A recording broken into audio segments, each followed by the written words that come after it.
नमस्ते।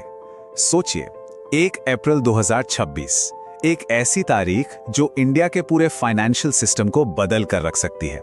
हम एक ऐसे आने वाले कल की बात कर रहे हैं जहां कैश निकालने से लेके सोशल मीडिया पर कुछ पोस्ट करने तक सब कुछ नए नियमों के दायरे में होगा।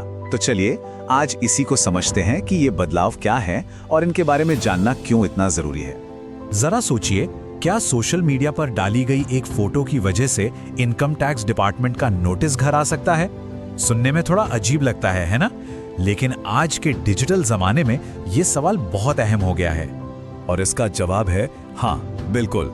जिस तरह से नियम बदल रहे हैं, 2026 तक ये एक हकीकत बन सकता है। तो चलिए आज उन 8 बड़े बदलावों को एक एक करके समझते हैं जिनका असर हम सब पर पड़ने वाला है। तो शुरू करते हैं। सबसे पहले बात करते हैं उन बदलावों की जिनका सीधा असर हमारी जेब पर पड़ेगा और साथ ही हर बड़े खर्चे पर सरकार की नजर कैसे और भी पैनी होने वाली है।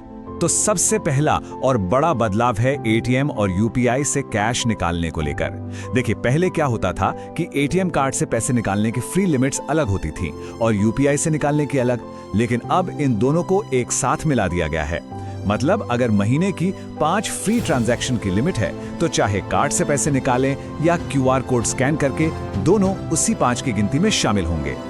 और जैसे ही वो फ्री लिमिट खत्म हुई, बस उसके बाद हर एक ट्रांजैक्शन पर लगेगा ये चार्ज, पूरे 23 रुपए, और उस पर जीएसटी अलग से।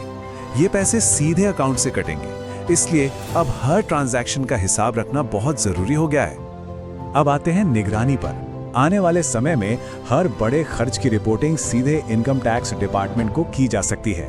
इससे पैन कार्ड की अहमियत आप समझिए पहले से कहीं ज्यादा बढ़ जाएगी। जरा इस स्लाइड पर गौर कीजिए।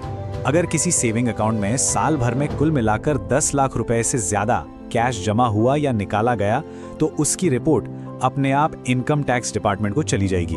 और इतना ही नहीं, रियल एस्टेट में अगर किसी ने एक दिन में 2 लाख से ज्यादा कैश का लेन देन किया तो उस पर 100% की भारी भरकम पेनाल्टी लगेगी। और अब वो बदलाव जो शायद सबसे ज्यादा हैरान करने वाला है। नए नियमों के तहत जो 2026 तक लागू हो सकते हैं, टैक्स अधिकारियों को सोशल मीडिया एक्टिविटी को वेरीफाई करने का अधिकार भी मिल सकता है। चलिए इसे एक उदाहरण से समझते हैं। मान लीजिए किसी ने अपने आईटीआर में सालाना इनकम सिर्फ 1.5 लाख रुपए दिखाई है, लेकिन दूसरी तरफ इंस्टाग्राम पर 6 करोड़ की गाड़ी के साथ फोटो डाल रहा है या हर महीने विदेश घूमने जा रहा है।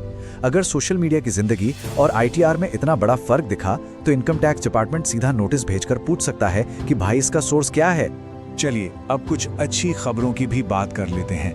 इन बदलावों के बीच आम लोगों के लिए कुछ नई सुरक्षा और ताकत भी दी गई है। जीरो बैलेंस अकाउंट यानी बीएसबीडी अकाउंट होल्डर्स के लिए ये एक बहुत बड़ी खुशखबरी है। आरबीआई ने कुछ सुविधाएं अब जरूरी कर दी हैं, जैसे कि अनलिमिटेड कैश डिपॉजिट, बिना किसी सालाना चार्ज के एटीएम डेबिट कार्ड और महीने में कम से कम 4 फ्री एटीएम विड्रॉल। अब बैंक इन खाता धारकों को हल्के में नहीं ले सकते। इसके अलावा डिजिटल फ्रॉड के पीड़ितों के लिए भी एक नया सेफ्टी नेट बनाया गया है। ये छोटे मोटे फ्रॉड से हुए नुकसान की भरपाई करने में मदद करेगा। अगर किसी के साथ 5,000 रुपए तक का डिजिटल फ्रॉड होता है तो उसे नुकसान का 80% तक मुआवजा मिल सकता है, लेकिन इसके लिए एक बहुत ही जरूरी शर्त है। फ्रॉड होने के 5 दिनों के अंदर अंदर बैंक या साइबर क्राइम हेल्पलाइन 1930 पर रिपोर्ट करना ही होगा। अगर देर हो गई तो ये मौका हाथ से निकल सकता है। लेकिन यहाँ एक बात का ध्यान रखना बेहद जरूरी है। ये मुआवजा सुविधा पूरी जिंदगी में सिर्फ एक बार ही इस्तेमाल की जा सकती है। जी हाँ, सिर्फ एक बार। आरबीआई का मैसेज साफ है, हम एक बार सुरक्षा दे रहे हैं, लेकिन अगली बार से खुद सावधान रहना होगा। लोन लेने वालों के लिए भी एक बहुत बड़ी राहत की खबर है। आरबीआई ने लोन रिकवरी एजेंटों की जबरदस्ती और उत्पीड़न को रोकने के लिए काफी सख्त नए नियम जारी किए हैं। इन नए नियमों के मुताबिक रिकवरी एजेंट अब किसी भी तरह का मानसिक या शारीरिक उत्पीड़न नहीं कर सकते। वो सिर्फ सुबह 8 से शाम 7 बजे के बीच ही संपर्क कर सकते हैं और लोन की जानकारी किसी रिश्तेदार या दोस्त को बिल्कुल नहीं दे सकते।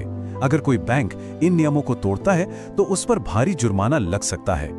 अब उन बदलावों पर आते हैं जिनका असर खास तौर पर यूलिप में निवेश करने वालों और शेयर बाजार में ट्रेडिंग करने वालों पर पड़ेगा। यूलिप यानी ULIP प्लान लेने वालों के लिए एक बड़ा झटका है। जिन यूलिप का सालाना प्रीमियम 2.5 लाख रुपए से ज्यादा है, उन पर मिलने वाला टैक्स फ्री रिटर्न अब खत्म हो गया है। जी हाँ, अब इन्हें एक कैपिटल एसेट माना जाएगा और इन पर 12.5% का long term capital gains tax लगेगा। फ्यूचर्स एंड ऑप्शंस यानी FNO ट्रेडर्स के लिए भी ट्रेडिंग की लागत अब बढ़ने वाली है। सरकार ने सिक्योरिटीज ट्रांजैक्शन टैक्स यानी STT को बढ़ा दिया है। अब इसमें लगभग 150% की बढ़ोतरी हो गई है, जिससे FNO ट्रेडिंग पहले के मुकाबले काफी महंगी हो जाएगी। हालांकि इसमें एक राहत की बात भी है। जो लोग लॉन्ग टर्म के लिए इक्विटी में निवेश करते हैं, उनके लिए इक्विटी डिलीवरी और इंट्राडे कैश की दरों में कोई बदलाव नहीं किया गया है।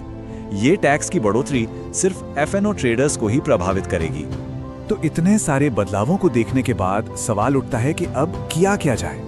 चलिए एक आसान सी 3 सूत्रीय कार्य योजना को समझते हैं। पहला, अपने ATM और UPI से की गई निकासी पर नजर रखें। दूसरा, अपने डिजिटल रिकॉर्ड और सोशल मीडिया प्रोफाइल में एक तालमेल बनाए रखें। और तीसरा, अगर कोई डिजिटल फ्रॉड होता है तो 5 दिन के अंदर उसकी रिपोर्ट जरूर करें। ये 3 कदम आने वाले समय में बहुत काम आएंगे। तो कुल मिलाकर बात यह है कि हमारी फाइनेंशियल दुनिया अब पहले से कहीं ज्यादा पारदर्शी यानी ट्रांसपेरेंट हो रही है। हर चीज एक दूसरे से जुड़ रही है। सवाल बस यह है कि क्या हम सब इन बदलावों के साथ तालमेल बिठाने और खुद को ढालने के लिए तैयार हैं।